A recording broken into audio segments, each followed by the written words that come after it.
تو مختار کا عالم کیا ہوگا؟ اے نوجوانوں، عرس کرنے سے، نمازوں کو چھوڑنے سے صاحب مزار کبھی خوش نہیں ہوں گے۔ یہ جو خرافات آج لوگوں نے نکال لیا ہے، یاد رکھے، قوم کو بچاؤ، سنیت کو بچاؤ، ایسا بن جاؤ کہ میرا پیر تاج الشریعہ کہتے ہیں زندگی یہ نہیں ہے کسی کے لیے، زندگی ہے نبی کی، نبی کے لیے۔ السلام علیکم ورحمۃ اللہ وبرکاتہ۔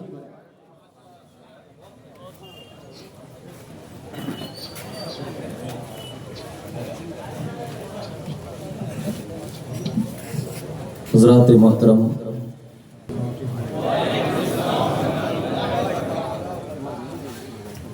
الحمدللہ رب العالمین والعاقبۃ للمتقین والصلاة والسلام علی سید الانبیاء والمرسلین وعلی آلہ واصحابہ الطیبین الطاہرین، اما بعد،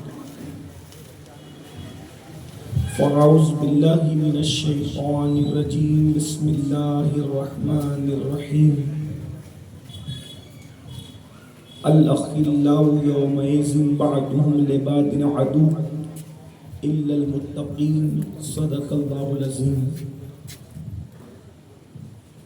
غوث اعظم بمن بے سر و ساماں مدد قبلہ دین، مدد کعبہ ایمان، مدد انتظار کرم تست من عینی را، اے خدا جو خدا بین و خدا دا مددی۔ بگردہ بے بلا افتادہ کشتی، ضعیفان و شکستہ را تو کشتی، بحق کے خواجہ عثمان ہارون، مدد کن مدد کن مدد کن یا معین الدین چشتی۔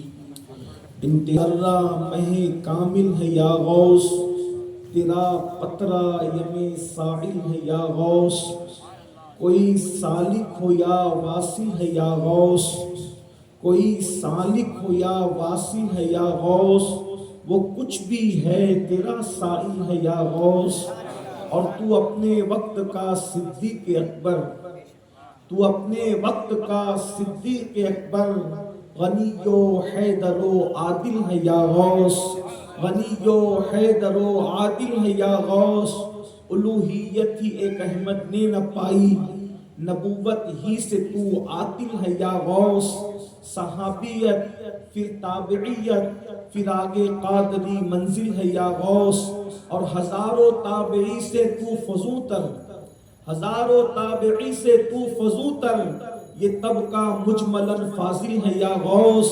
اور وہ کیا جانے گا فضل مرتضیٰ کو، وہ کیا جانے گا فضل مرتضیٰ کو، جو تیرے فضل کا جاہل ہے یا غوث۔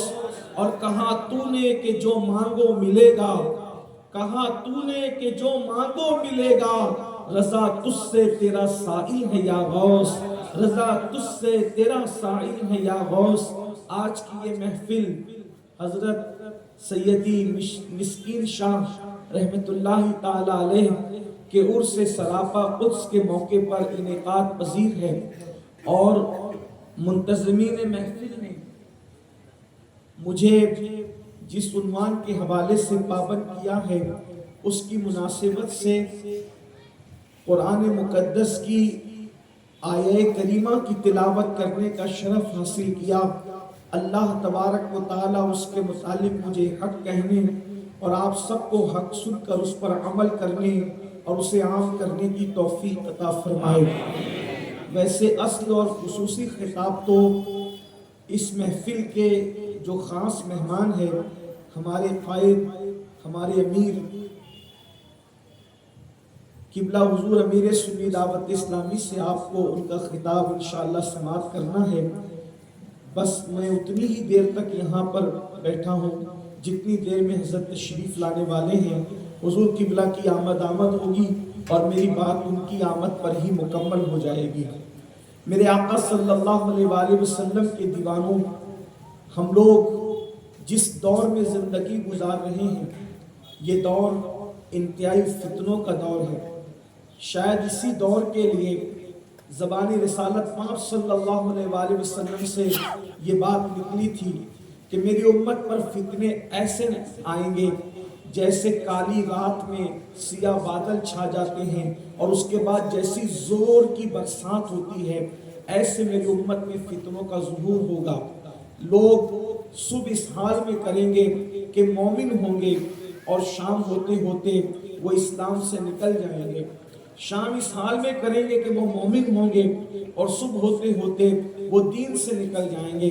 کتنے لوگ ہیں اس دنیا میں جو کلمہ بھی پڑھتے ہیں لیکن ان کا تعلق دین سے کتنا ہے، ان کا تعلق مذہب سے کتنا ہے، ان کا تعلق مسلک سے کتنا ہے۔ لوگ طرح طرح کی بولیاں بولتے ہیں، لوگ اپنی مرضی سے قرآن مقدس کی آیتوں کی تفسیر و تشریح کرتے ہیں، لوگ اپنی طبیعت کے مطابق احادیث رسول کی تشریح کرتے ہیں۔ اللہ اکبر، خود بھی گمراہ ہوتے ہیں، اوروں کو بھی گمراہ کرتے ہیں۔ اسی طرح سے کئی ایک فتنوں میں ایک فتنہ یہ بھی ہے، آج پوری کوشش کی جا رہی ہے کہ ولیوں سے امت مسلمہ کو دور کیا جائے، اولیاء اللہ سے امت مسلمہ کو دور کیا جائے، اور ایک فکر دی جاتی ہے، یاد رکھنا باطل جب بھی کوئی گفتگو کرتا ہے تو اس کا ظاہر بڑا خوبصورت ہوتا ہے لیکن اس کا باطن انتہائی گھنونا ہوتا ہے۔ اللہ اکبر، وقت کے خوارج نے جب قرون اولا کے اندر کہا تھا ان الحکم الا للہ، کہ اللہ کے سوا کسی کا حکم نہیں ہے اور جو کسی کو حکم بنائے وہ کافر ہو جاتا ہے، ان کا جو ہے نعرہ تو ظاہر کے اعتبار سے بڑا خوبصورت تھا لیکن اس کے پس پردہ وہ مولائے کائنات سید السادات سیدنا علی مرتضیٰ پر کفر کا فتویٰ دیتے تھے۔ اندازہ فرمائیں نعرے کا ظاہر کتنا خوبصورت تھا اور اس کے پیچھے مقصد کتنا خطرناک تھا۔ اللہ اکبر، اس دور کے خوارج نے بھی یہی کیا تھا اور عصر حاضر کے خوارج بھی انہی کے نقش قدم پر چلتے ہوئے نعرہ تو خوبصورت ہے، پس پردہ پوری امت پر کفر کی مشین گن چلانے کی ناپاک سازش ہے۔ اور یہ کہا جاتا ہے اللہ کے ہوتے ہوئے اللہ کے ولی کے آستانے پر جانے کی ضرورت کیا ہے، ولیوں کے قریب جانے کی ضرورت کیا ہے، ان سے رشتہ جوڑنے کی ضرورت کیا ہے؟ نادان، اللہ اکبر، اللہ ہی کا تو حکم ہے کہ اس کے ولیوں سے رشتہ جوڑا جائے، اس کے ولیوں سے رشتہ قائم کیا جائے۔ لوگ کہتے ہیں ولی کیا کام آ سکتے ہیں؟ ایک بات پہلے میں آپ سے کہوں، بات یہ کہی جاتی ہے کہ جو اپنی ناک پر سے مکھی نہ ہٹا سکے وہ تمہاری کیا مدد کر سکتے ہیں؟ اللہ اکبر، اور پھر قرآن کی آیتیں پڑھی جاتی ہے۔ ایک بات میں آپ سے پوچھنا چاہتا ہوں، جو انسان قبر میں چلا جائے اس کی ناک پر مکھی کیسے بیٹھ سکتی ہے؟ میرا سوال آپ سے یہ ہے، لوگ جب یہ کہتے ہیں کہ ولی اپنی ناک پر سے مکھی نہیں ہٹا سکتا تو وہ تمہاری کیا مدد کر سکتا ہے؟ آپ سے پوچھنا چاہتا ہوں، قرآن کا اسلوب اپنا اسلوب ہے۔ اللہ اکبر، ارے جب غالب اقبال کے کلام کا کوئی جواب دنیا نہیں لا پا رہی ہے، ادبی دنیا، تو پھر جب مخلوق کے کلام کا یہ عالم ہے تو خالق کے کلام کی شان کا عالم کیا ہوگا؟ اللہ اکبر، لوگ جو ہے وہ باتیں کرتے ہیں کہ ولی ناک پر بیٹھی مکھی نہیں ہٹا سکتا، تمہاری کیا مدد کر سکتا ہے؟ ہم نے کہا کوئی ایسی ولی کو بتا دو جو قبر میں سو رہا اس کی ناک پر مکھی بیٹھی ہو۔ پھر قرآن کس کو کہہ رہا ہے؟ ارے جس کی ناک پر مکھی بیٹھی قرآن اس کو کہہ رہا ہے۔ تو قرآن نے یہ بات کہی کس کے لیے؟ قرآن نے یہ بات بتوں کے لیے کہی کہ ان بتوں کی ناکوں پر مکھیاں بیٹھی ہیں، یہ مکھی نہیں ہٹا سکتے، تمہاری مدد کیا کر سکتے ہیں؟ جو آیتیں بتوں کے لیے پڑھی گئی ہے قرآن مقدس نے بتوں کے لیے بیان کی ہے۔ جھوٹے مکار اور قذاب قسم کے خوارج زمانہ وہ اولیاء اللہ پہ چسپا کرتے ہیں اور یہ بدترین خلق ہے، یہ بدترین مخلوق ہے۔ حدیث پاک میں آیا ہے کہ اللہ اکبر، بتوں کی آیتوں کو اللہ کے ولیوں پر مشرکین کی مذمت میں نازل شدہ آیتوں کو مومنین پر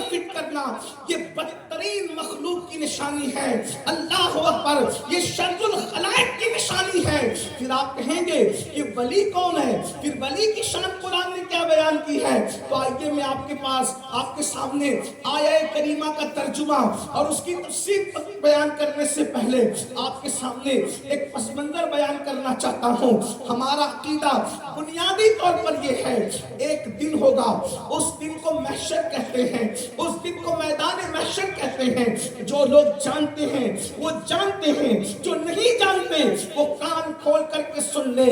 میدان محشر اس کو کہتے ہیں جب لوگوں کی زبان پر نفسی نفسی ہوگا، میدان محشر اس کو کہتے ہیں۔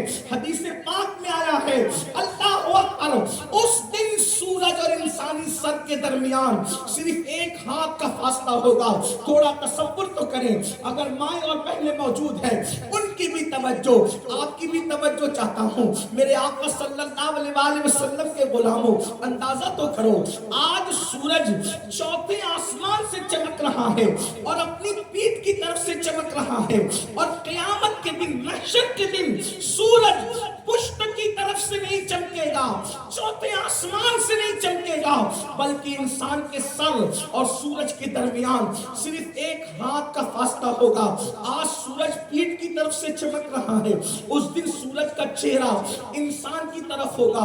ذرا اندازہ تو کرو، مئی کی اور جون کی اور اپریل کے مہینے کی گرمی جب سورج کی تپش اور حرارت کی بنیاد پر ہم سے برداشت نہیں ہوتی، تو محشر کی گرمی کا عالم کیا ہوگا۔ حدیث پاک میں آتا ہے لوگوں کے سروں میں بھیجے ایسے کھولتے ہوں گے جیسے چولہے پہ رکھی ہوئی ہانڈی کے اندر پانی کھولا کرتا ہے۔ دوسری حدیث پاک کا مفہوم ہے کان سے بھیجے بہ رہے ہوں گے، ناک سے بھیجے بہ رہے ہوں گے۔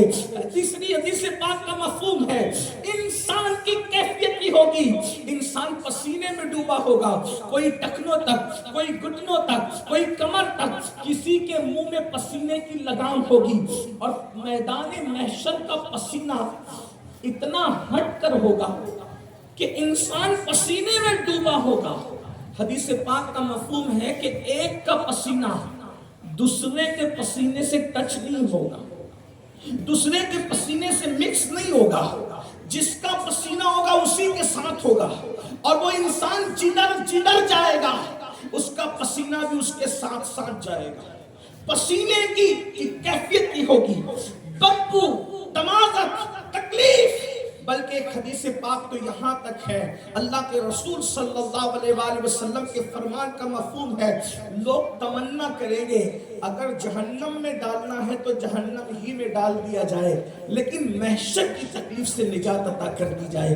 لوگوں کی کیفیت یہ ہوگی، اس دن کوئی ماں اپنے بیٹے کی پرسان حال نہیں ہوگی، کوئی بیٹا اپنے ماں باپ کی طرف نہیں دیکھتا ہوگا، رشتہ داریاں ٹوٹ جائے گی، ماں بچوں کو نہ پہچانے گی، بچے ماں کو نہیں پہچانیں گے، خون کے رشتے حرف غلط کی طرح مٹ جائیں گے، نہ کوئی دوست کو جانے گا، نہ کوئی کسی کو پہچانے گا۔ میرے امام کہتے ہیں ان کے سوا رضا کوئی حامی نہیں جہاں، گزرا کرے پسر پہ پدر کو خبر نہ ہو، باپ بیٹے پہ کیا گزر رہی ہے باپ کو نہیں پتا ہوگا، باپ پہ کیا گزر رہی ہے بیٹے کو نہیں پتا ہوگا، اور کسی کو پتا بھی چل جائے تو کوئی کسی کا مددگار نہ ہوگا، بلکہ یہاں تک فرمایا گیا اللہ اکبر، مائیں تمنا کرے گی، مائیں کہ کاش ہمارے بچوں کو ہمارے بدلے جہنم میں ڈال کے ہمیں جہنم سے نجات عطا کر دی جائے۔ وہاں یہ حال ہوگی، محبت نام کی کوئی چیز نہیں ہوگی، پیار نام کی کوئی چیز نہیں ہوگی۔ اب آپ اندازہ فرمائیں اس ماحول میں کون کس کو پیار کرے گا، کون کس کو چاہے گا۔ اب آئیے قرآن اس ماحول کی بات کرتا ہے، اس ماحول میں قرآن کیا کہتا ہے، ہوگا کیا؟ قرآن کہتا ہے اس ماحول کا حال یہ ہے، اللہ پاک اس دن اتنا غضب کا اظہار کرے گا، نہ اس سے پہلے اتنا غضب کا اظہار اللہ نے کیا، نہ اس کے بعد پھر اتنے غضب کا اظہار کیا جائے گا۔ اس دن جلال کی کیفیت قرآن بیان کرتا ہے، یوم یقوم الروح والملائکہ صفا لا یتکلمون الا من اذن۔ اس دن خدا قہار و جبار کی شان یہ ہوگی کہ جبریل امین کے ساتھ سارے ملائکہ صف صف اللہ کی ہیبت سے کانپ رہے ہیں، جبریل بھی کانپتے ہوں گے اور سارے ملائکہ کانپتے ہوں گے۔ کون ہے یہ جبریل اور ملائکہ جن کو معصوم کہتے ہیں؟ یہ معصوم لوگ ہیں، معصوم. اور جبریل تو فرشتوں میں وہ ہے جس نے ہر نبی کی بارگاہ میں حاضری کی، جس کو یہ شرف ہے کہ انہوں نے ہر نبی کی زیارت کی. حضرت آدم سے لے کر جان آدم تک انہوں نے سب کو دیکھا، اور جان آدم مصطفیٰ جان رحمت کو تو بار بار ہر بار دیکھا. اللہ اکبر. سیدنا جبریل امین کے متعلق قرآن کہتا ہے سورۃ النبا، آپ پڑھتے سنتے رہتے ہیں، یوم یقوم الروح والملائکہ صفا لا یتکلمون الا من اذن. ان کو کلام کرنے کی بھی ہمت اور جرأت نہیں ہوگی الا من اذن. لیکن یہ بھی قرآن کا اعجاز ہے. قرآن کہتا ہے کوئی کلام نہیں کرے گا الا مگر اللہ. یہ اللہ بتا رہا ہے کہ کوئی تو کرے گا. حق ہے بے شک. قرآن اللہ من اذن، کون کرے گا؟ وہ کرے گا خدا جن کو اجازت عطا کرے. خدا جن کو اذن عطا کرے. پتا چلا جب سب تھر تھر کانپتے ہوں گے تو اللہ کسی کو جو ہے وہ الگ صف میں کھڑا کر رہا ہے، اللہ کسی کو نکال بھی رہا ہے، اللہ کسی کی شان بھی بیان کر رہا ہے. تو پتا چلا جب اللہ بھی اللہ کہہ رہا ہے تو آپ کو ایک لکڑی سے سب کو ہانکنے کی ضرورت نہیں ہے. اللہ تعالیٰ نے کسی کو تو کسی کی شان کی طرف اشارہ کیا نا. تو یہ کون لوگ ہیں جن کے لیے اللہ کہا گیا ہے؟ یہ کون لوگ ہیں؟ تو قرآن دوسرے مقام پر کہتا ہے الاخلاء یومئذ بعضهم لبعض عدو. وہ دن ایسا ہوگا جس دن تمہارے کٹر دوست، کٹر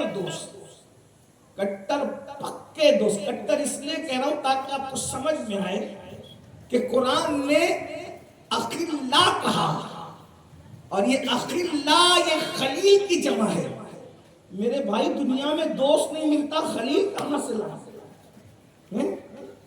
دنیا میں دوست نہیں ملتا، خلیل. دوست اور خلیل میں فرق کیا ہے؟ دوست اور خلیل میں فرق یہ ہے دوست تو بہت ہو سکتے ہیں لیکن خلیل کوئی ہوتا ہے.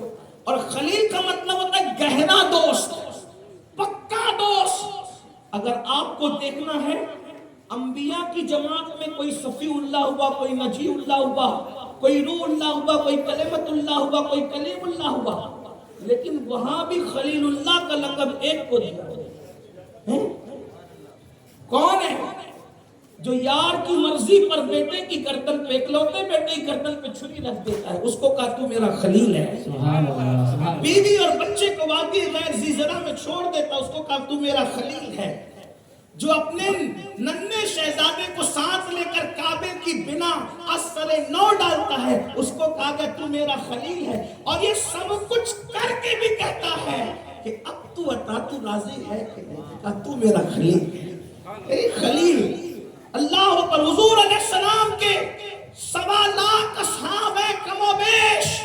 میرے آقا نے ان میں فرمایا اگر میں کسی کو خلیل بناتا تو ابو قحافہ کے بیٹے ابو بکر صدیق کو خلیل بناتا. سبحان اللہ سبحان اللہ. بے شک وہاں بھی خلیل ایک ہی ہے، وہاں بھی خلیل کا تذکرہ ایک ہی حیثیت سے ہے. تو خلیل کہتے ہیں پکے دوست کو، پکا دوست. اور قرآن کیا کہہ رہا ہے؟ اخلاء. قیامت کے دن جو تمہارے پکے دوست ہیں. صرف دوست کسے کہتے ہیں؟ حضرت انس بن مالک کہتے ہیں دوست تو اسلام میں اس کو کہتے ہیں کہ کسی کے کندھے پہ ہاتھ رکھ کے کہے چل، کندھے پہ ہاتھ رکھ کے کہا چل، اور پوچھے کدھر. حضرت انس بن مالک کہتے ہیں وہ دوست نہیں ہو سکتے.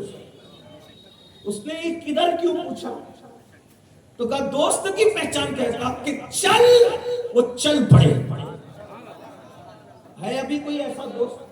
اب تو چائے پانی والے لوگ ہیں، اب تو خود غرضی ہے، دوستی ہوتی ہے. گویا کہ دوستی تم سے نہیں تمہارے مال سے ہے.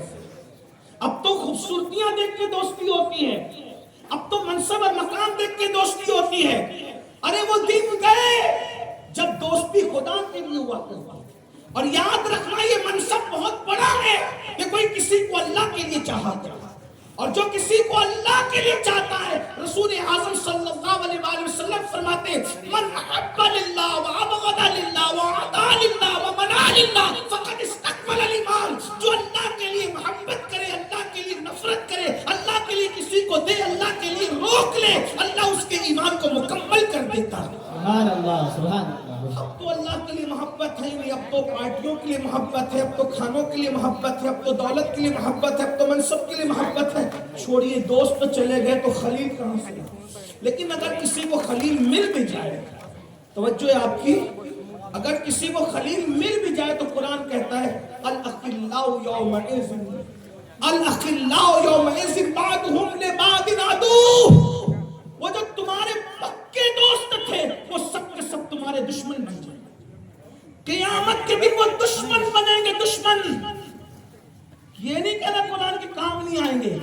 ایک ہوتا ہے کسی کا کام نہ آنا, اور ایک ہوتا ہے دشمن بن جانا. پکے دوست تو دشمن بن جائیں گے.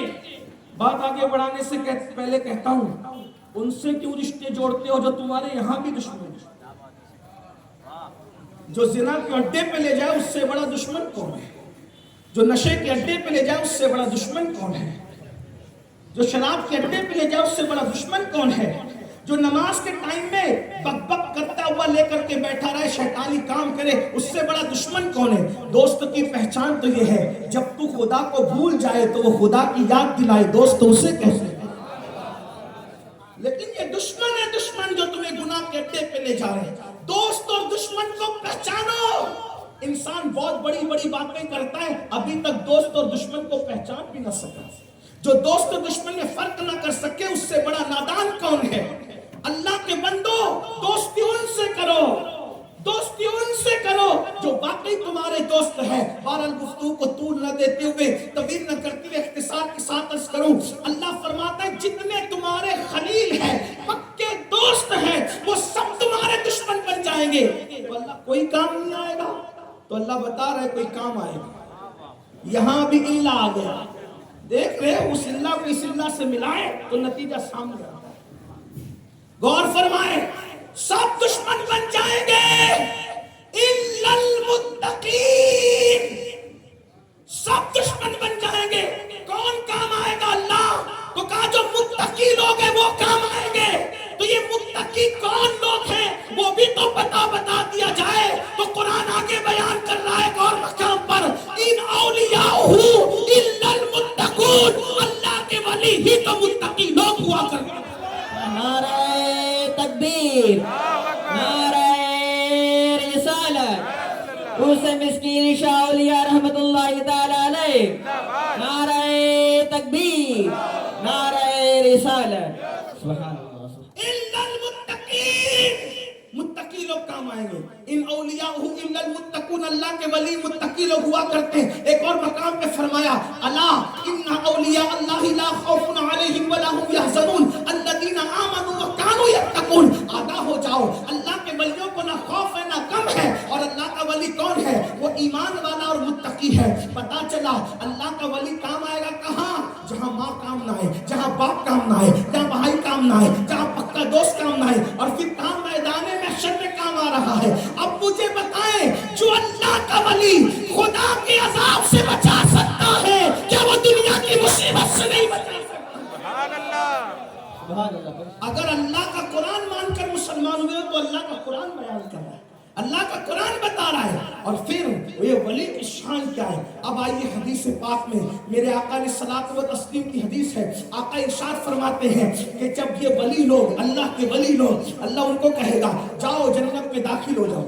اللہ تو جن کو فرمائے گا وہ سب جنت میں جائیں گے, ولی لوگ نہیں جائیں گے, وہ رک جائیں گے. عرض کریں گے مولا ہم تو جنت میں جاتے ہیں, ہمارے ماننے والوں کا کیا, ہم سے محبت کرنے والوں کا کیا؟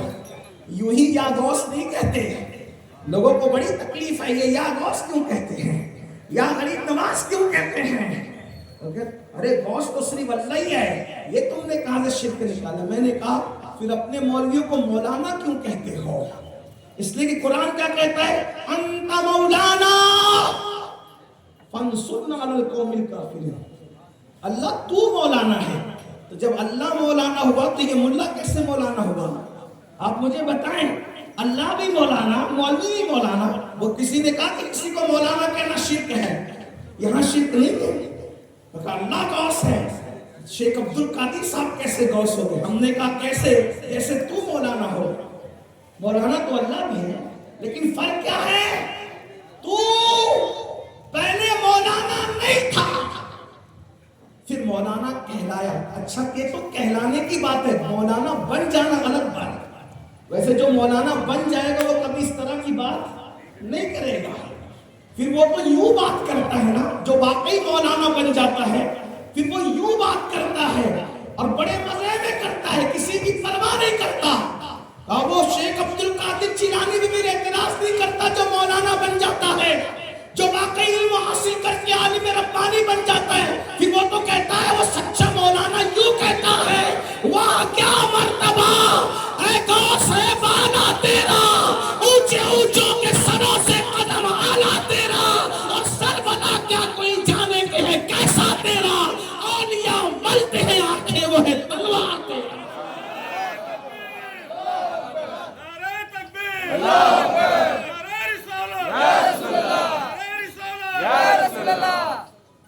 تو اللہ بھی مولانا، اللہ کو کسی نے بنایا نہیں، وہ اس کا مولانا ہونا ذاتی صفت ہے، اور آپ کا مولانا ہونا یہ عطا سے ہے۔ تو جب آپ عطا سے مولانا ہو سکتے ہیں تو میرا بغداد کا شہنشاہ بھی اللہ کی عطا سے غوث اعظم ہو سکتا ہے۔ ذاتی عطائی کا فرق اتنا بڑا ہے، میں اس کی ابھی یہاں پر وضاحت نہیں کرتا، ورنہ میں اپنے عنوان سے ہٹوں گا، مگر یہ بات ضرور کہنا چاہتا ہوں۔ دراصل معاملہ یہ ہے کہ میری قوم کو علم نہیں ہے، اس لیے لوگ بک بک کرتے ہیں اور آپ چپ رہتے ہیں، کبھی کبھی گمراہ ہو جاتے ہیں۔ دیکھیں علم ہونا، ایک بات آئی، ابھی میں اولیاء اللہ کی شان بیان کرنے لگا ہوں، آگے بڑھوں گا، لیکن ایک بات آئی، علم ہونا، علم تو علم کی برکتیں بہت ہیں۔ جو مسئلہ علم نہ ہونے کی وجہ سے ہمالیہ پہاڑ کی طرح لگتا ہے، جب وہ علم ہوتا ہے تو وہ آپ کو پھول کی پنکھڑی کی طرح بہت آسان سا لگنے لگتا ہے۔ علم اگر ہوتا، لوگ کہتے ہیں جیومیٹری بڑا مشکل ہے، اس کے لیے مشکل ہے جس کو جیومیٹری آتی ہے، اور جس کو آتی ہوتے کہتے ہیں سب سے پیارا سبجیکٹ جیومیٹری ہے۔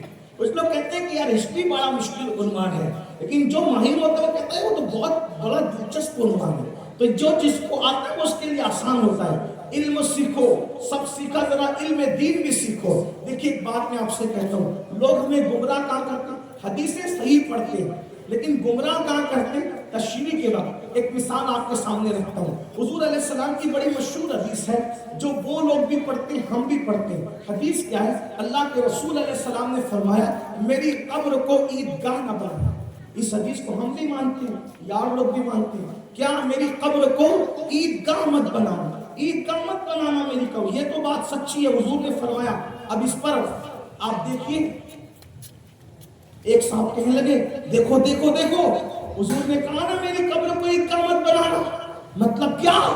بولے جیسے عیدگاہ میں بھیڑ کرتے ہو، میلہ لگاتے ہو، اور جا کر کے سب اکٹھا جمع ہوتے ہو، بھیڑ لگاتے ہو، ہزاروں لاکھوں میں جمع ہوتے ہو، حضور کی مزار پہ ایسے بھیڑ نہیں لگانا، حضور نے منع فرمایا۔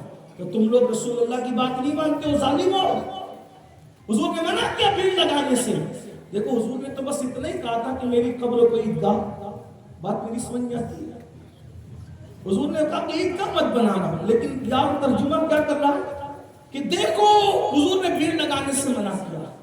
اگر یہ بات تھی تو پھر اس کا کیا ہوگا؟ من زار قبری وجبت لہ شفاعت۔ اگر یہ بات تھی تو اس کا کیا ہوگا کہ اگر تم سے ہو سکے تو مدینے میں مرو، جو مدینے میں مرے گا میں اس کی شفاعت کروں گا۔ اس کا کیا ہوگا کہ جس نے بعد وصال میرے مزار پہ حاضری دی، ایسا ہی ہے کہ گویا کہ عالم ظاہری میں جب میں ظاہری حیات میں تھا اس وقت اس نے میری زیارت کی حاضری دی۔ تو دوسری حدیثوں کا قتل ہو رہا ہے، یہ منمانی ترجمے سے، تشریح سے، تو کافر کیا مطلب؟ لیکن جب کوئی بریلی کے تاجدار کا غلام اس حدیث پہ پہنچتا ہے، غوث و خواجہ کا غلام اس حدیث پہ پہنچتا ہے، تو وہ کہتے ہیں بات تو سچی ہے، بات ہے کیا؟ آقا نے فرمایا میری قبر کو عیدگاہ نہ بنانا۔ مطلب کیا؟ کوئی کتنا بھی نیک ہو، تہجد گزار ہو، عالم ہو، قاری ہو، مفتی ہو، میں خود ایک عیدگاہ کا امام ہوں، لیکن جس عیدگاہ پہ میں نماز پڑھانے جاتا ہوں تو میں بھی اس میں تیسری بار کبھی میرا جانا نہیں ہوتا سال میں، کیونکہ عیدگاہ پر لوگ کتنی بار جاتے ہیں؟ بولو کتنی بار جاتے ہیں؟ کتنی بار جاتے ہیں؟ امام بھی بیچارہ کتنی بار جاتا ہے سال میں؟ 2 ہی بار جاتا ہے، کوئی تیسری بار کوئی جاتا ہے؟ بولے جاتا ہے؟ نہیں۔ آقا کیا فرما رہے ہیں؟ میری قبر کو عیدگاہ مت بنانا، جیسے عیدگاہ پہ سال میں 2 بار عید اور بقرعید پہ جاتے ہو، ایسے 2 بار مت آنا، جب موقع ملا کرے تب آ جایا کرنا، کیونکہ من زارا قبری وجبت لہ سبحان اللہ، بہت خوب۔ غور فرمائے۔ یہ خبر میں بھیڑ لگانے کے لیے لگا، میں نے کہا یہ تشریح تو آپ کی ہے جناب، ورنہ حضور علیہ السلام تو بلا رہے ہیں، اور میرے امام پھر اس کو کیوں بیان کرتے ہیں؟ کون بلا رہا ہے؟ حضور بلا رہے ہیں، اور حضور ہی صرف نہیں بلا رہے، اللہ بھیج رہا ہے۔ وَلَوْ أَنَّهُمْ إِذْ ظَلَمُوا أَنفُسَهُمْ جَاءُوكَ، اگر تم اپنی جانوں پہ ظلم کرو تو میرے محبوب کی بارگاہ میں پہنچ جایا کرو۔ اور پھر میرے امام اس کو یوں بیان کرتے ہیں، مجرم بلائے آئے ہیں، جاؤک ہے گواہ، پھر رد ہو کر یہ شان کریموں کے در کی ہے، اور ان کی شان یہ ہے کہ مانگیں گے، مانگے جائیں گے، منہ مانگی پائیں گے، سرکار میں نہ داہے نہ حاجت اگر کی ہے، منتا کا ہاتھ اٹھتے ہی داتا کی دین تھی، تیری قبول عرض میں بس ہاتھ بھر کی۔ نعرہ تکبیر، آنکھیں بند ہے، پھیلی ہے چھولیاں، کتنے مزے کی بھیک تیرے پاک در کی ہے، اور مومن ہوں، مومنوں پہ رؤوف الرحیم ہو، سائل ہوں سائلوں کو خوشی دان در کی۔ سبحان اللہ۔ اندازہ فرمائے تو اللہ کا ولی میدان محشر میں کام آئے گا، کون کہہ رہے؟ قرآن کہہ رہے۔ اللہ کے رسول علیہ السلام فرماتے ہیں کہ اللہ پاک ارشاد، حدیث پاک کا مفہوم ہے، ارشاد فرمائے گا تم جنت میں جاؤ، سب لوگ جائیں گے، ولی لوگ کہیں گے مولا ہمارے ماننے والوں کا کیا، ہم سے محبت کرنے والوں کا کیا؟ اللہ فرمائے گا جو تم سے دنیا میں پیار کرتا تھا ان کا ہاتھ پکڑو اور ان کو بھی اپنے ساتھ جنت میں لے جاؤ۔ امام یوسف نبہانی رحمت اللہ تعالیٰ علیہ لکھ رہے ہیں، فرماتے ہیں کہ جب وہ اولیاء اللہ ہاتھ پکڑیں گے اپنے محبت کرنے والوں کا، اور جب لے کر جائیں گے تو اتنی بڑی تعداد میں لے کر جائیں گے کہ جنت کا دروازہ چر چر کرنے لگے گا، اس سے چرچرانے کی آواز آئے گی، اس شان سے اللہ والے ہاتھ پکڑ کر لے جائیں گے۔ اب پتہ چلا ولیوں کی محبت کا صلہ کیا ہے، اور پھر اتنی بڑی بات کہی، جو دنیا میں جس سے محبت کرتا تھا جنت میں بھی اس کے ساتھ رکھا جائے گا۔ سنیوں کیا مقدر لائے ہو، آپ نے تو عشاء کے وضو سے 40 سال تک عشاء کے وضو سے 40 سال تک فجر کی نماز نہیں پڑھی، لیکن اگر غوث اعظم سے سچی محبت کی ہے اور عشاء کے وضو سے عشاء ہی پڑھ لی اور فجر کے وضو سے فجر ہی پڑھ لی، آپ نے اتنا بڑا کام نہیں کیا، لیکن محبت غوث اعظم سچی ہے، اور آپ عشاء سے عشاء پڑھتے، فجر سے فجر پڑھتے، رات کو سو جاتے، آپ رات بھر نہیں جگتے نمازیں پڑھتے تھے، لیکن غوث پاک سے محبت کی ہے، تو میرے آقا فرما رہے ہیں جس سے محبت کرو گے جنت میں اس کے ساتھ رکھے جاؤ گے۔ اس کا مطلب یہ ہے کہ جنت میں کوئی غوث اعظم کے ساتھ ہوگا، کوئی غریب نواز کے ساتھ ہوگا، کوئی صابر کلیر کے ساتھ ہوگا، کوئی مخدوم اشرف کے ساتھ ہوگا، کوئی مسکین شاہ کے ساتھ ہوگا، کوئی اللہ اور ابو علی شاہ قلندر کے ساتھ ہوگا، کوئی وارث دیوا کے ساتھ ہوگا، کوئی شاہ برکت اللہ کے ساتھ ہوگا، کوئی امام اہل سنت کے ساتھ ہوگا۔ بلکہ یہ کہہ دوں ارے یہ سب شاخ حضور کے ساتھ ہوں گے تو ان سے عشق کرنے والے بھی حضور کے قدموں میں رہیں گے۔ کیا نصیب ہے، محبت کیا مقام عطا کرتی ہے۔ تو مگر یہ بات کا رونا تو سبھی روتے ہیں، میں بھی تھوڑا سا روں۔ غوث پاک تو وہ جنہوں نے 40 سال تک عشاء کے وضو سے فجر پڑھی، اور غوث پاک کے قادری غلام کا حال یہ کہ وہ عشاء کے وضو سے عشاء بھی نہیں پڑھتا، فجر کے وضو سے فجر بھی نہیں پڑھتا، اور اس کو پتہ نہیں کس نے پٹی پڑھا دی کہ کچھ بھی کرو جنت میں جاؤ گے۔ اچھی طرح یاد رکھا، مرید کیسے کچھ بھی کر کے جنت میں جا سکتا ہے، جبکہ رسول اللہ نے اپنے خاندان کے لوگوں سے کہا۔ دیکھیں مرید ہونا الگ بات ہے اور خاندان کا ہونا، یہ مرید لوگ کہہ رہے ہیں کہ جوا کھیلیں گے چونکہ پھر بھی غوث پاک کا دامن پکڑا تو جنت ہی ملے گی، زنا کے اڈوں پہ جائیں گے تو بھی جنت ہی ملنا ہے، یہ سوچ بن گئی ہے، سود کے دھندے کریں گے تو بھی جنت ہی ملنا ہے۔ لوگ رحمت للعالمین کی رحمت کو تو یاد رکھے ہیں، وہ غیور العالمین کی غیرت کو کیوں بھول گئے ہیں؟ کیا لوگ بھول گئے؟ ایک جنازہ آتا ہے، اللہ کے رسول فرماتے ہیں میں اس کا جنازہ نہیں پڑھاتا، تم میں سے کوئی پڑھا دے۔ یا رسول اللہ آپ کیوں نہیں پڑھاتے؟ ہمارے ماں باپ آپ پہ قربان، کہا اس کا قرضہ اس پر باقی ہے، جس پہ قرضہ باقی ہو میں اس کا جنازہ نہیں پڑھاؤں گا۔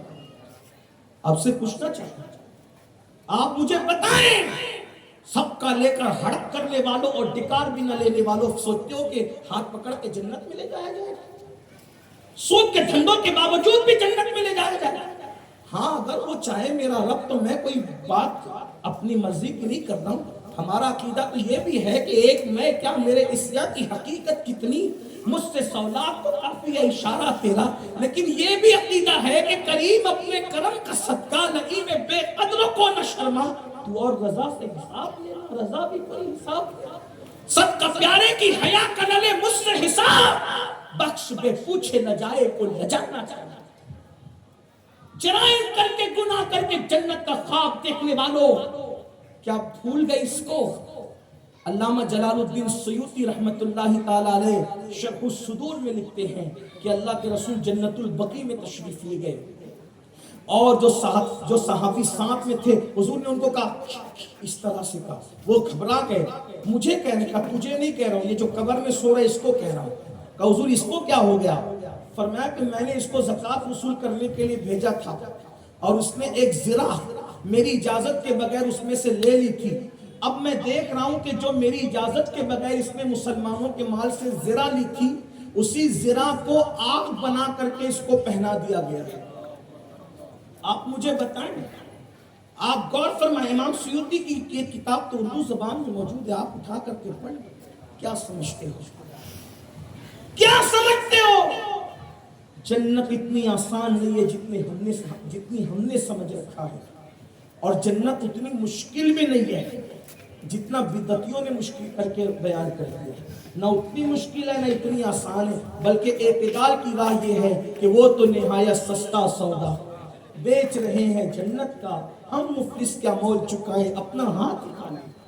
اعتدال کی راہ یہ ہے، نہ اتنی مشکل کہ انہوں نے بیان کیا، نہ اتنی آسان کہ ہم جو بیان کر رہے ہیں اتنی آسان نہیں، مگر یاد رکھو اور اچھی طرح یاد رکھو، ہم مرید ہو کر کے کہتے ہیں کچھ بھی کرو جنت میں جائیں گے۔ اللہ کے رسول نے اپنے خاندان کے لوگوں سے فرمایا، اور خاندان میں بھی ان سے فرمایا جو حضور علیہ السلام کے ظاہری زمانے میں حضور کا رخ انور دیکھتے تھے، حضور کے پیچھے نمازیں پڑھتے تھے، اللہ اکبر، اللہ کے رسول علیہ السلام کے ساتھ اٹھتے بیٹھتے تھے، فرمایا اے بنو ہاشم عمل کرنا، عمل ارشاد فرمایا میرے آقا علیہ السلام نے اپنے خاندان کے لوگوں سے عمل کرنا، عمل فرمایا ایسا نہ ہو کہ لوگ عمل لے کر آئیں اور تم صرف نسب لے کر آؤ۔ پھر فرمایا جس کو عمل پیچھے کرے گا اس کو نسب آگے نہیں کر سکتا۔ اللہ اکبر، یہ میرے آقا علیہ السلام نے فرمایا ایسا نہ ہو کہ لوگ عمل لائیں اور تم صرف نسب لاؤ۔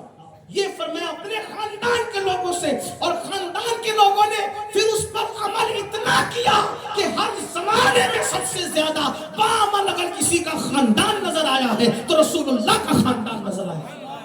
آپ دیکھ لو، پھر اس کے بعد آپ دیکھ سکتے ہیں پوری رات تک اگر ایک سجدے میں پوری رات گزارنے والی کوئی خاتون کسی کے گھر میں نظر آتی ہے تو وہ کسی اور کے گھر میں نہیں، پھر وہ رسول اللہ کے گھر میں سیدہ فاطمہ الزہرا کی شکل میں نظر آتی ہے کہ ایک ایک سجدے میں پوری رات گزار دیتی تھی۔ اور پھر فجر سے لے کر ظہر تک مصلی پر کھڑے ہو کر کے رونے والی کوئی خاتون اگر کہیں نظر آتی تھی تو وہ حضور کے گھر میں اماں عائشہ صدیقہ کی شکل میں نظر آتی تھی کہ جب وہ اتنا روتی تھی فجر سے ظہر تک مصلی پر اللہ کی خشیت میں کہ اللہ اکبر، جب ان کے دوپٹے کو کو نچوڑا جاتا تھا تو ایسا لگتا تھا جیسے دوپٹہ دھو کر کے نچوڑا جا رہا ہے، حالانکہ وہ پانی نہیں، سیدہ عائشہ پاک کے آنسو ہوا کرتے تھے۔ کون؟ سیدہ عائشہ صدیقہ، جس کے بستر پہ قرآن آتا ہے۔ کائنات میں کسی عورت کو یہ شرف حاصل نہیں کہ جس کے بستر پہ قرآن آئے، وہ کائنات میں تنہا سیدہ طیبہ طاہرہ مفتی چار ملت سیدہ عائشہ صدیقہ ہے۔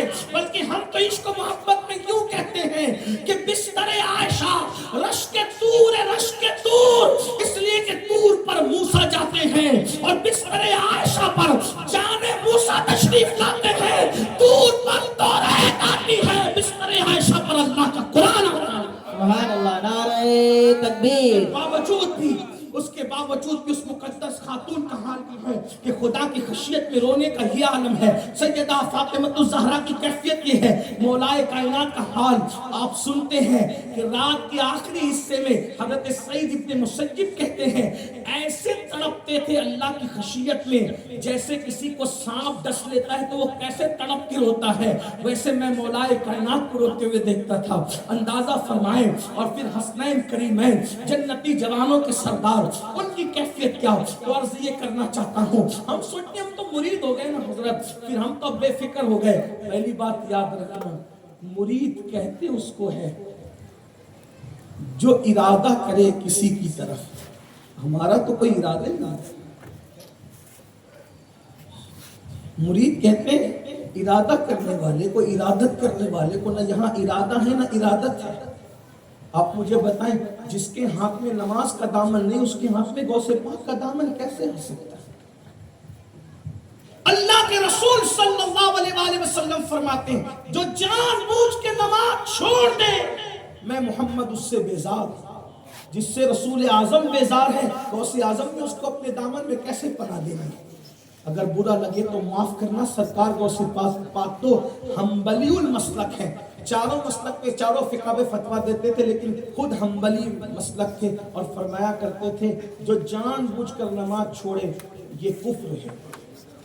سرکار غوث پاک کا فتویٰ یہ تھا، جان بوجھ کے نماز چھوڑنا کفر ہے۔ یہی فتویٰ مولائے کائنات بھی دیتے، فتاوی رضویہ اٹھا کے پڑھو، مسلک اعلیٰ حضرت کا نعرہ لگاتے ہیں۔ امام اہل سنت میں مسلک نقل کرتے ہوئے سیدنا فاروق اعظم، سیدنا مولا علی، عبداللہ ابن عباس، ان بزرگوں کے اقوال نقل کیے کہ یہ نماز چھوڑنے کو کفر جانتے ہیں۔ اللہ کے رسول علیہ السلام کی حدیث ہے من ترک الصلاۃ متعمدا فقد کفر، جس نے جان بوجھ کے نماز چھوڑی وہ کفر کی حد کو پہنچ گیا۔ کفر کی حد کو پہنچ گیا، یہ تو ترجمانی حدیث کی، اگر اصل ترجمہ کرے تو فقط کفر کا ترجمہ کیا ہوتا ہے؟ لیکن چونکہ ہم لوگ حنفی المسلک ہے اس لیے ہم بے نمازی کو ڈائریکٹ کافر نہیں کہتے، مگر این وہی پر ہو رہا ہے۔ ہمارے امام الائمہ، سراج الامہ، کاشف الغمہ، سیدنا نعمان بن ثابت، امام اعظم ابو حنیفہ فرماتے ہیں جو نماز میں سستی کرتا ہے مجھے ڈر ہے جب مرے گا تو کافر ہو کر مرے گا۔ اور ہمارے امام اہل سنت سیدی اعلیٰ حضرت فتاوی رضویہ شریف میں لکھتے ہیں جو اذان سن کر اذان کا جواب نہ دے، کتنی باریک سی بات ہے، حدیث کی روشنی میں لکھا، جو اذان سن کر اذان کا جواب نہ دے، دنیا کی باتوں میں مصروف رہے، ڈر ہے کہ مرے گا تو کافر ہو کے مرے گا۔ اندازہ فرمائے اگر اذان سن کر اذان کا جواب نہ دے، دنیا کی باتوں میں مصروف رہے تو ڈر ہے کہ مرے گا تو کافر ہو کر مرے گا۔ اللہ اکبر، مجھے بتائیں جو مسجد نہیں پہنچتا، جو فجر کی نماز میں سوتا پڑا رہتا ہے اور نمازوں کے اوقات میں گیم لوگ کھیلتے ہیں، میری بہنیں بھی موجود ہیں، بڑی معذرت کے ساتھ آج عورتوں کو گیم کھیلنے کے لیے تو وقت ہے، سیریل کے لیے تو وقت ہے، فلموں کے لیے تو وقت ہے، بے پردہ بازاروں میں گھومنے کے لیے تو وقت ہے، لیکن نمازوں کے لیے وقت نہیں ہے۔ اور سن لو، اللہ کے رسول صلی اللہ علیہ وآلہ وسلم ارشاد فرماتے ہیں کہ جو جان بوجھ کر نماز چھوڑ دے مجھ محمد کا قیامت کے دن اس کے ساتھ کوئی وعدہ نہیں ہے۔ جو جان بوجھ کے نماز چھوڑ دے اللہ اس سے اپنی امان کی چادر ہٹا لیتا ہے۔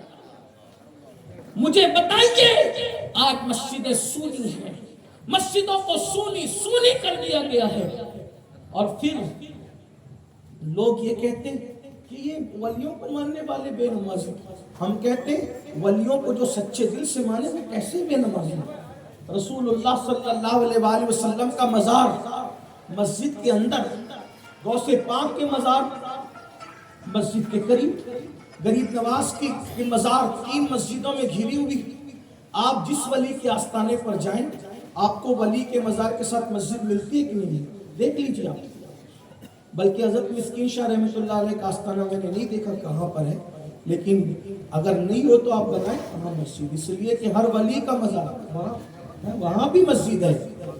کیا ولی کیا پیغام دے رہے ہیں؟ ہمارے پاس آنا ہے تو ادھر ہو کر ادھر آنا. اور ہم لوگ مسجدوں کو ترک کریں، چھوڑ دیں. یاد رکھنا جب تک مسلمان مسجدوں کے قریب رہا کبھی مسلمان کسی کے آگے بھیک نہیں مانگتا. شاہ جہاں کے دور میں برطانوی حکومت نے ہندوستان کا سروے کرایا. یہ تاریخ ہے، مورخ نے کہا تک انصاف کیا مجھے نہیں پتا، لیکن یہ ہندوستان کی تاریخ ہے، خوبصورت تاریخ ہے. برطانوی حکومت نے ہندوستان کا سروے کرایا شاہ جہاں کی حکومت میں کہ جاؤ ذرا دیکھو کہ ہندوستان میں چلتا کیا ہے. تو جب وہ سب کچھ چیک کر کے واپس پلٹے تو انہوں نے کہا ہم نے 2 چیزیں بڑی حیرت انگیز دیکھی کہ ہم نے چوری کی واردات وہاں پر ہوتے ہوئے نہیں دیکھی. ہوتی تھی یا نہیں ہوتی تھی ہمیں نہیں پتا، لیکن انہوں نے یہ رپورٹ دی کہ ہم نے چوری کی واردات وہاں ہوتے ہوئے نہیں دیکھا اور ہم نے روڈ پر کسی کو بھیک مانگتے نہیں دیکھا. کب تک؟ جب تک بادشاہ بھی تہجد پڑھتا تھا. آپ کے یہاں نہ چور ہوتے تھے نہ بھکاری ہوتے تھے. اب تو حال یہ کہ تھوڑی سی چربی چڑھتی ہے تو انسان کو مذہب سے بو آنے لگتا ہے. مذہبی لوگوں کو حقارت کی نظر سے دیکھتے ہیں اور پھر سوچتے ہیں کہ ہمارا کیا مذہب سے. یاد رکھنا مذہب وہاں تک لے جاتا ہے جہاں تک دنیا کی کوئی دولت نہیں مل جاتی. یہ مذہب ہی ہے جس نے نمک اور کافور میں فرق نہ کرنے والی قوم کو، عرب کے بوریا نشینوں کو کیسر و کسرا کا تاجدار بنایا تھا. یہ مذہب کی برکت ہے جس نے اتنی بلندی پر لوگوں کو پہنچایا تھا کہ اس بلندی کا تصور مذہب کو چھوڑ کر نہیں کیا جا سکتا. اور آج ہم مذہب سے دور ہو گئے، مذہب سے بیزار ہو گئے. تو آئیے میں اپنی بات کو لے کر کے دوسری طرف، جو آپ نے مجھے اصل عنوان ولی مدد کرتا ہے. اب ولی ہوتا کون ہے؟ اب گفتگو کا دوسرا رخ، ولی ہوتا کون؟ کسی اور سے پوچھیں گے تو آپ کو بھی برا لگے گا، مجھے بھی اچھا نہیں لگے گا. آئیے جو ولایت بانٹتا اسی سے پوچھ لیں کہ ولی ہوتا کون؟ سید الاولیاء، قطب الاقطاب، غیاث الکونین، غوث العالم، غوث العظم شیخ عبد القادر جیلانی رضی اللہ تعالیٰ فرماتے انسان اس وقت تک ولی نہیں بنتا جب تک اس کے اندر 12 صفات پیدا نہ ہو جائے. یعنی یہ نصاب ولایت سمجھ لیا. ولی کون ہوتا ہے؟ آج کل تو ہر دنگے دھڑنگے کو لوگ ولی کہتے ہیں، جس کے ہاتھوں میں 5-5 10-10 انگوٹھیاں ہوگی. آپ لوگ یہ کہتے ہیں، یہ مولوی لوگ آخر میں اسی طرف آتے ہیں، اللہ والوں کی مذمت کرتے ہیں. آپ سے پوچھتا ہوں کیا محبوب الہی اللہ والے نہ تھے؟ آپ مجھے بتائیں، محبوب الہی اللہ والے نہ تھے؟ ان کے ہاتھ میں کبھی کسی نے 10 انگوٹھیاں دیکھی؟ ان کے ہاتھ میں کبھی کڑے دیکھے گئے؟ ان کے گلوں میں کبھی زنجیریں دیکھی گئی؟ ان کو ننگے سر گھومتے ہوئے دیکھا گیا؟ جب مرید ہوئے تو بابا فرید سے عرض کیا کہ بابا صاحب میں نے تو عالم بن گیا ہوں، آگے پڑھائی جاری کرنا ہے یا آپ کی خدمت کرنا ہے، دونوں میں کیا کروں؟ تو کہا بیٹا ابھی بھی پڑھو، آگے پڑھو، بھی پڑھتے رہو، پڑھنے کی زندگی. اور جب محبوب الہی سے کسی نے کہا کہ حضرت امیر خلد آپ کے بڑے چہیتے ہیں، ان کو خلافت دے دو، تو اس کو بولو کہ پہلے جا کر عالم بنے، جب عالم بنے گا تب اسے خلافت دی جائے گی. یہ محبوب الہی کا انداز ہے. اسی لیے آپ دیکھیں محبوب الہی کا کوئی خلیفہ آپ کو غیر عالم نظر نہیں ہے. یعنی عالم سے مراد جو عام طور پر لوگ عرف کے اعتبار سے کہتے وہ نہیں، بلکہ وہ عالم جو علم جانتا ہے. مثال کے طور پہ میں اکثر لوگوں کو کہتا ہوں کہ ہمارے مرشدوں میں مرشد امیر عبد الواحد بلگرامی رحمۃ اللہ علیہ، انہوں نے فرمایا کہ اللہ کبھی کسی غیر عالم کو ولایت نہیں دیتی، غیر عالم کبھی ولی نہیں بنتی. تو لوگ اس پہ لوگ جھگڑتے ہیں کہ کیسے نہیں بنتا، وہ فلاں تو مدرسہ ہی نہیں گئے وہ بنے. میں کہتا ہوں آپ سمجھے نہیں بات. ارے جب تو جاہل کو اپنی بیٹی نہیں دیتا، جب تیرے گھر کسی بیٹی کا رشتہ آتا ہے تو بولتا ہے نا بچہ کہاں تک پڑھا ہوا ہے، کرتا کیا ہے؟ ایسے ہی ہے کہ نہیں ہے؟ تو جب آپ لوگ اپنی بیٹی کسی جاہل کو نہیں دیتے تو اللہ اپنی ولایت کسی جاہل کو کیسے دیتا ہے؟ تو وہ عالم ہی کو دیتا ہے. مگر بس بات اتنی ہے کہ بعض عالم وہ ہوتے ہیں جو کتابوں سے پڑھ لیتے ہیں اور بعض وہ ہوتے ہیں کہ جو کسی کی نگاہوں سے پڑھ لیتے ہیں. لیکن اللہ پڑھے لکھوں کو ہی دیتا ہے. اور یہ بھی یاد رکھنا، ہر پڑھا لکھا عالم ولی نہیں ہوتا، لیکن ہر ولی عالم ہوا کرتا ہے. پھر چاہے کبھی کبھی ایسا ہو جاتا ہے کہ اس کا مرشد، اس کا مربی اس پہ نظر ڈال کر کے اس کو علوم کے پیمانے پلا دیتا ہے. بلکہ کسی کہنے والے نے کہا ہے تو نے پی کتابوں سے، میں نے پی نگاہوں سے، فرق ہے بہت باعث تیرے میرے پینے میں. جب حضرت شمس تبریز سے ملاقات ہوئی عارف رومی کی تو بہت بڑے عالم تھے، لیکن شمس تبریز جیسے مجذوب اور اس دیوانے کا علم دیکھ کر عارف رومی کو کہنا پڑا 7 کتابوں 7 ورق در نار کن دل بجانب دل بدستے جانب دلدار کن. اور مولوی ہرگز نشد مولائے روم تا غلام شمس تبریزی نشد. تو یہ دندس انگوٹھیاں، یہ کالے پیلے کپڑے، عجیب رنگ ڈھنگ، قبرستانوں میں بیٹھ کر گانجا پینا، چرس پینا. اور میری قوم کہتی یہی ولی لوگ ہیں جو انکار کرنے پہ وہ غوث پاک غریب نواز کوئی ولی نہیں مانتے، اور جو ماننے پہ تو ہر ننگے دھڑنگے کو مان لیا. بھئی ولایت کا کوئی معیار ہے. حضور غوث پاک شیخ عبد القادر جیلانی فرماتے 12 صفتیں جب تک پیدا نہ ہو انسان ولی نہیں بنتا. اب 12 صفتیں بیان کرتے ہیں، فرماتے ہیں اللہ. اب جلدی جلدی سن لے، بات سمیٹتا ہوں اس لیے کہ قبلہ قائد محترم کی آمد پر ہی میں گفتگو سمیٹ لوں گا. لیکن آپ توجہ فرمائیں، ولی کو پہچاننا ہے تو اس طرح پہچاننا ہے. آپ خو گرے حمد سے تھوڑا سا گلا بھی سن. آج کل تو ہم بعض لوگ گنجڑی چرسیوں کو بھی ولی مان لیتے ہیں، اور بعض لوگ تو صرف جبہ اور امامے کے پیج کی بنیاد پہ کہتے ہیں کہ یہ بھی ولی ہے. اتنے خوبصورت ہے جناب، یہ بھی ولی ہے. میرے بھائی سفید چمڑی میرا معیار ولایت نہیں ہے. معیار ولایت کوئی اور چیز ہے، وہ کوئی اور چیز. سفید چمڑیوں کی بات نہیں ہوئی. غوث پاک فرماتے 12 صفتیں، 2 صفتوں کا مظہر. اللہ اپنی 2 صفتوں کا مظہر بناتا ہے، صفت ستاری اور غفاری. اللہ کی جو صفت ہے اس کا مظہر اللہ اپنے اس بندے کو بناتا ہے. رسول اللہ کی وہ 2 صفتوں کا مظہر ہوتا ہے. حضور امت پر رفیق بھی ہے اور شفیق بھی ہے. کتنی صفتیں ہو گئی؟ آپ کو بولنا پڑے گا کیونکہ آپ کو بات سمجھنی نہیں سمجھنی مجھے نہیں پتا. کتنی صفتیں ہو گئی؟ اللہ کی 2 صفات، رسول اللہ کی 2 صفات، صدیق اکبر کی 2 صفات. وہ صادق بھی ہوتا ہے اور مصدق بھی ہوتا ہے. سیدنا فاروق اعظم کی 2 صفات، وہ امر بالمعروف کرتا ہے، نہیں یعنی منکر کرتا ہے، یعنی نیکی کا حکم دیتا ہے اور برائی سے روکتا ہے.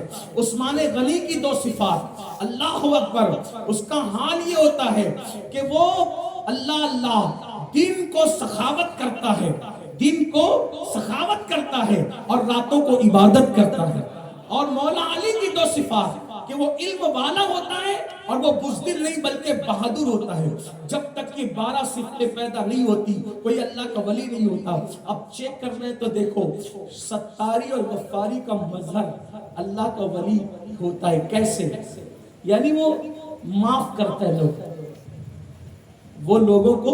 غفار کا مطلب ہے معاف کرنا، تو وہ عبد الغفار، سچا عبد الغفار ہوتا ہے، معاف کرتا ہے. وہ اپنی ذات کے لیے کسی سے بدلہ نہیں لیتا، وہ اپنی ذات کے لیے کسی سے لڑتا نہیں. صوفیہ کہتے ہیں ذات کے لیے لڑنا کتوں کا کام ہے، اللہ والے نہیں لڑا کرتے. اسی لیے آپ دیکھ لیں اہل ظاہر لڑتے ہوئے آپ کو نظر آئیں گے، واقعی جو اللہ والے ہیں آپ کو ذات کے لیے کبھی کسی سے لڑتے ہوئے نظر نہیں. ایک مرتبہ کسی بدبخت نے ایک ولی کا امتحان لینے کے لیے ایک لڑکی کو بھیجا کہ جا کر اس ولی کی بے عزتی کر، وہ تجھے پلٹ کے گندا جواب دے گا، ہم اس کی گردن اڑا دیں گے. ہلاکو اور چنگیز خان کے خاندان کا تھا. لڑکی کو بھیجا اسی بہانے سے مار ڈالیں گے. لڑکی گئی بدتمیزی سے کہا بابا میرے کتے کی دھوم اچھی ہے کہ تیری داڑھی اچھی. سوال کتنا کھٹا ہے. یہ اللہ والے ہوتے ہیں، ولی کو ایسے پہچان، ان کی شان ہوتی ہے. ذات کے لیے نہیں لڑتے، ذات کے لیے نہیں لڑتے. یہ لوگ اللہ کے لیے محبت کرتے ہیں، اللہ کے بندوں کو معاف کرتے ہیں۔ میری کتے کی دم اچھی ہے کہ تیری داڑھی اچھی ہے بابا بتا۔ وہ غوث پاک کے خاندان کے تھے، انہوں نے کہا بیٹی اگر میرا ایمان پر خاتمہ ہو گیا تو میری داڑھی اچھی ہے، اور اگر میرا ایمان پہ خاتمہ نہیں ہوا تو میری داڑھی سے اچھی تیرے کتے کی دم ہے، کیونکہ کتا تو مٹی ہو جائے گا، وہ جہنم میں نہیں جائے گا، لیکن جس کا ایمان پہ خاتمہ نہ ہو تو جہنم پہ جائے گا نا بیٹی۔ تو میری داڑھی سے اچھی پھر تیری کتے کی دم ہوگی اگر میرا ایمان پہ خاتمہ نہ ہوا، اور اگر ایمان پہ خاتمہ ہو انشاءاللہ تو پھر میری داڑھی تیرے کتے کی دم سے اچھی ہوگی۔ یہ جواب سن کر اتنا متاثر ہوا کہ وہی چنگیزیوں کے اسلام کے قریب آنے کا سبب بن گیا۔ یہ اللہ والے ایک بات آئیے معاف کرنے پر سن لیں، بہت پیاری سی بات۔ ایک بہت بڑے بزرگ گزرے ہیں بھاگلپور کی سرزمین میں، حضرت مولانا شہباز رحمت اللہ علیہ، نام سنا ہوگا بھاگلپور میں حضرت مولانا شہباز، یہ اپنی صدی کے مجدد پوری زندگی میں کبھی سراہی کا نام نہیں، بہت متقی تھے، سراہی کبھی نہیں بولا اپنی زبان سے۔ کسی نے پوچھا سراہی کا نام کیوں نہیں لیتے، تو کہا لوگ اس میں شراب رکھتے ہیں اس لیے اس کا نام نہیں لیا، جس میں شراب رکھی جاتی ہے اس برتن کا نام ہی زندگی بھر نہیں لیا۔ غور فرمائیں، جب اس برتن سے اتنی نفرت تھی تو شراب سے کتنی نفرت۔ یہ اللہ والے لوگ ہیں، یہ شریعت مطہرہ پر بڑی سختی سے قائم رہتے ہیں۔ اللہ اکبر۔ تو بہرحال اسی بزرگ کا واقعہ ہے، اللہ ایک مرید اپنے پیر کے پاس آیا، کیونکہ مرید لوگ بھی آج کل پھر ماشاءاللہ مرید ہے، کچھ کہوں گا تو آپ کا دل دکھے گا، میں دل دکھانا نہیں چاہتا، دل دکھانے نہیں، آپ ہم سے بہتر ہے، بس اتنا ہم جانتے ہیں، اتنا جانتے ہیں آپ ہم سے بہتر، باقی کچھ کہنا نہیں ہے۔ لیکن مرید لوگ کیا چاہتے ہیں کہ میں خود بھی ولی بنوں۔ ایک مرتبہ ہمارے مالیگاؤں میں ایک پیر صاحب آئے تھے، ایک بزرگ حاجی صاحب آئے، کہنے حضرت مجھے ولی بننا ہے۔ پیر صاحب تھوڑے چڑچڑے تھے، جلالی تھے، اس وقت 5 روپے بھی چلتے تھے، انہوں نے 5 روپے نکالے اور ہمارے مالیگاؤں کی زبان میں انہوں نے کہا کہ یہ 5 روپے رکھو اور کہیں ملا تو یہ تو تمہارے لیے بھی لے آنا، میرے لیے بھی لے آنا، ایسا کہا انہوں نے۔ ارے کوئی ولایت ایسے خریدنے کی چیز بات۔ تو پیر صاحب کے پاس مرید آیا اور آنے کے بعد کہتا ہے حضرت مجھے اسم اعظم چاہیے۔ اسم اعظم، اسم اعظم کیا ہوتا ہے؟ اسی کو پڑھتے پڑھتے فرشتے پلک کے جھپکتے آسمانوں پہ جاتے ہیں اور پلک کے جھپکتے زمین پہ آتے ہیں۔ اسم اعظم جس کو یاد ہوتا ہے وہ جو دعا کرتا ہے قبول ہوتی ہے، اسم اعظم پڑھتا ہے۔ اسم اعظم اگر مردے کو پڑھ کے دم کر دیا جائے تو مردہ زندہ ہو جاتا ہے، اسم اعظم پڑھ کے زندے کو گھور دیا جائے تو زندہ مر جائے۔ یعنی اسم اعظم پھر اسم اعظم، یعنی اللہ کا نام ایسا ہے، ایک نام اس کو اسم اعظم کہتے ہیں۔ اللہ رب العزت کے اسماء میں سے ایک جو بھی ہے اسم اعظم۔ تو اس نے کہا مجھے اسم اعظم سکھا دے، آپ کی توجہ میری طرف ہونی چاہیے، ہے توجہ، اسم اعظم مجھے سکھا دے۔ پیر صاحب نے کہا ٹھیک ہے۔ دیکھیں ایک بات آپ کو بتاؤں، کچھ چیزیں ایسی ہوتی ہیں جس کا تعلق سیکھنے سے نہیں ہوتا، جب انسان اس قابل بنتا ہے تو قدرت اس کو خود بخود عطا کر دیتی ہے، یا اللہ والے اس کو خود بخود دے دیتے ہیں۔ وہ مانگنے سے اس کا تعلق نہیں ہوتا، سیکھنے سے، یعنی یہ سمجھ لیں کہ وہ تھیوری نہیں ہے بلکہ وہ پریکٹیکل ہے۔ کچھ چیزیں ایسی ہیں، لیکن لوگ چکر میں پڑے رہتے ہیں کہ یہ آ جائے گا، وہ آ جائے گا، اسم اعظم آ جائے گا تو دفینہ نکال لیں گے، خزانہ کھود کھود کر نکالیں گے۔ یعنی وہ ایک بات بتاؤں، جس کے سینے میں دفینے کی محبت ہوگی اس کو اسم اعظم کب آنا ہے؟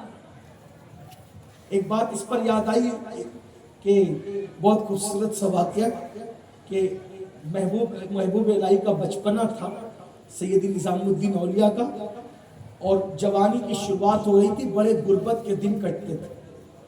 دوستوں نے کہا محمد احمد، آپ کا نام محمد تھا، والد کا نام احمد تھا، کہا محمد احمد ایک ایسا بندہ پتہ چلا ہے ہم کو، دلی کے مضافات میں رہتا ہے اور وہ سونا بنانا سکھاتا ہے، اگر تم ہمارے ساتھ چلو تو ہم تمہیں سونا بنانا، ہم بھی سیکھنے جا رہے ہیں، تمہیں بھی سکھا دیں گے۔ محبوب الہی نے بتایا اب جوانی میں تو دولت کا سب کو ہوئی کہ ضرورت تو سب کو ہے نا دولت کی، چل پڑے۔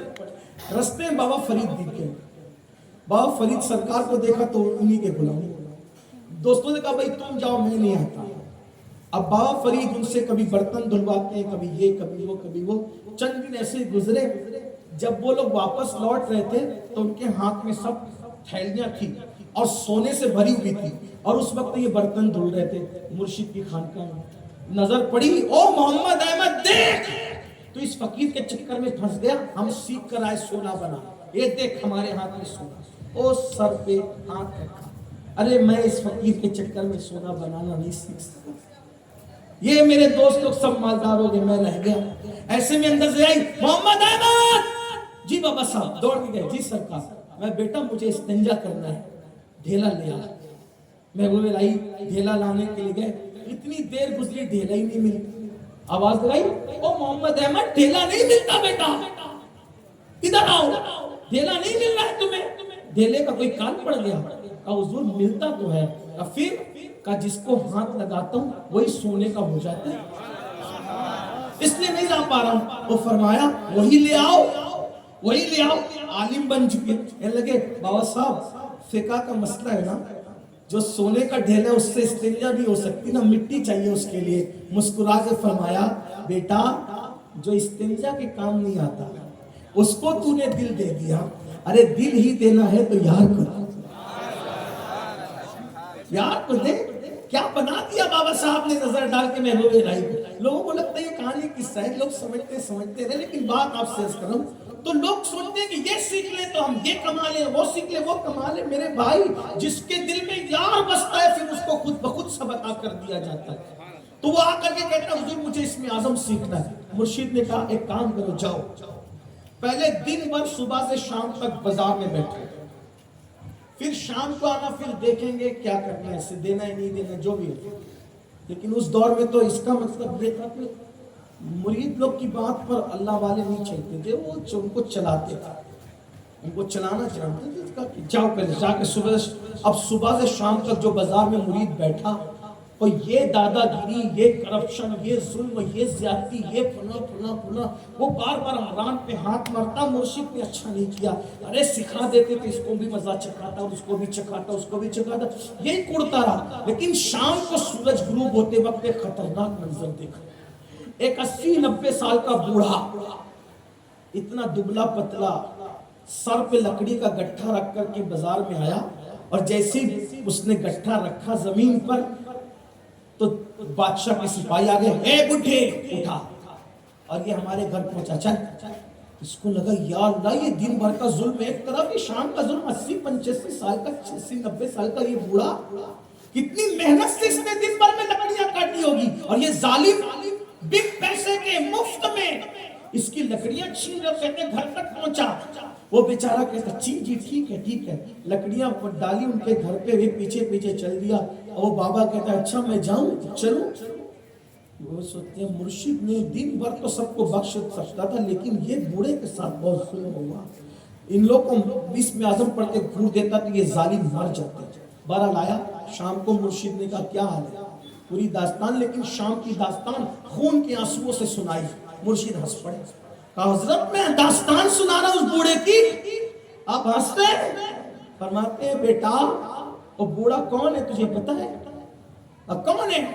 وہ اپنے شہر کا کتب ہے، اور اسی نے مجھے اسم اعظم سکھایا، اسی نے مجھے اسم اعظم. کہا حضرت جب وہ اس پہ ظلم ہو رہا تھا تو وہ کیوں پڑھ کے ان کو نہیں گھور دیتا؟ فرمایا بیٹا جب تک اپنی ذات کے لیے بدلہ لینے کا جذبہ موجود ہوتا ہے تب تک یہ منصب عطا نہیں کیے جاتے. یہ ہوتے ہیں اللہ والے. ڈھونڈیے جائیے، ڈھونڈیے، تلاش کیجئے، چراغ لے کر نہیں، سورج لے کر کے تلاش کیجئے. یہ معاف کرنے کا جذبہ کہاں ملے؟ یہ اللہ والے ہوتے ہیں. حضرت محبوب الہی کو بادشاہ نے دھمکی دی، جب میں واپس لوٹوں گا جنگ سے تجھے مار ڈالوں گا، تجھے قتل کر دوں گا. جا کر تیرے پیر سے کہہ دینا اس کو میں نظام الدین کو قتل کر دوں گا. محبوب الہی کے مرید نے کہا سرکار وہ جا رہا ہے فوج لے کر جنگ کرنے، اور دھمکی دے کے کہا کہ واپس لوٹوں گا تو مار ڈالوں گا، تیرے پیر کو قتل کر دوں گا. محبوب الہی نے مصلی بچھایا، نماز پڑھی اور ہاتھ اٹھا کے دعا کی، اللہ میرے دلی کے بادشاہ کو فتح و نصرت عطا کرنا. مریدوں نے کہا حضرت وہ جنگ میں جا رہے ہیں، آپ اس کی فتح کی دعا کر رہے ہیں. فرماتے بیٹا اس کا میرا ذاتی اختلاف ہے، کون مرے گا کون رہے گا یہ تو اللہ کی مرضی ہے، لیکن وہ جس مشن پہ جا رہا ہے وہ نہ اس کا ذاتی ہے نہ میرا ذاتی ہے، وہ تو اسلام کا مشن ہے، اس کی جیت اسلام کی جیت ہے، اس کی ہار مسلمانوں کی ہار ہے، اس لیے میں اس کے لیے دعا کر رہا ہوں۔ رہی بات کون بچے گا کون رہے گا، اللہ جسے زندگی دے گا وہ بچے گا۔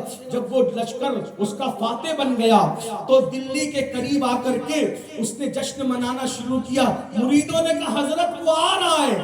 مرشد محبوب الہی کی زبان سے جملہ نکلا، آج بھی تاریخ میں موجود ہے، ہنوز دلی دور است، ابھی تو دلی دور ہے۔ ادھر جشن منایا جا رہا تھا، چھت زمین پہ گری، سب کے سب مر گئے اور بادشاہ ان کو مار نہ سکا، لیکن ذات کے لیے بددعا نہیں دی، ذات کے لیے بدلہ نہیں لیا۔ یہ سرکار بابا فرید الدین گنج شکر ہے۔ ایک مرتبہ یہ سرکار نصیر الدین کے بارے میں بھی ہے لیکن بابا فرید کے بارے میں بھی ہے۔ بابا فرید الدین گنج شکر کے پاس ایک مرید آتا ہے اور آ کر کہتا ہے سرکار میں لوہار ہوں، آپ کا مرید ہوں، یہ کینچی بنا کر کے لایا ہوں، قبول فرما لے۔ ہنس کے کہتے ہیں بیٹا کیا تو لوہار ہے تو صرف کینچی بناتا ہے، کیا تو سوئی وہی نہیں بناتا؟ ہاں حضور سوئی بناتا ہوں۔ کہا بیٹا ہم اللہ والے لوگ ہیں، ہمارے پاس کینچی نہ لایا کرو، سوئی لایا کرو، کینچی کی بات نہ کرو، سوئی کی بات کرو۔ کہا حضور کیوں؟ کہا سوئی ایک کو دو کر دیا کرتی ہے، کینچی ایک کو دو کر دیا کرتی ہے اور سوئی دو کو ایک کر دیا کرتا ہے۔ ہمارا کام بانٹنے اور کاٹنے کا نہیں ہے، ہمارا کام تو جوڑنے کا ہے۔ ہم اللہ والے جوڑنے کے لیے دنیا میں یہ اللہ والے ہوتے ہیں۔ آپ بتائیے آج بھائی سے بھائی کی نہیں بن رہی ہے، میاں بیوی کی آپس میں نہیں بن رہی ہے، ہاتھ میں تسبیح ہے، بغل میں مصلی ہے، وظیفے میں وظیفہ پڑھ رہا ہے، وظیفے یہ وظیفے سر کے اوپر بھی نہیں جا رہے ہیں۔ جو 3 دن تک اپنے بھائی سے بات بند کرے، آقا فرماتے ہیں نہ اس کے سجدے سر کے اوپر جاتے ہیں، نہ اس کی دعائیں سر کے اوپر جاتی ہے، نہ اس کی باتیں سر کے اوپر جاتی ہے۔ تو میرے آقا علیہ السلام کے پیارے دیوانوں، تو یہ اللہ والے ان میں صفت ستاری اور غفاری کے وہ مظہر۔ نعرہ تکبیر، تکبیر، نعرہ رسالت، نعرہ رسالت، علماء اہل سنت، علماء اہل سنت۔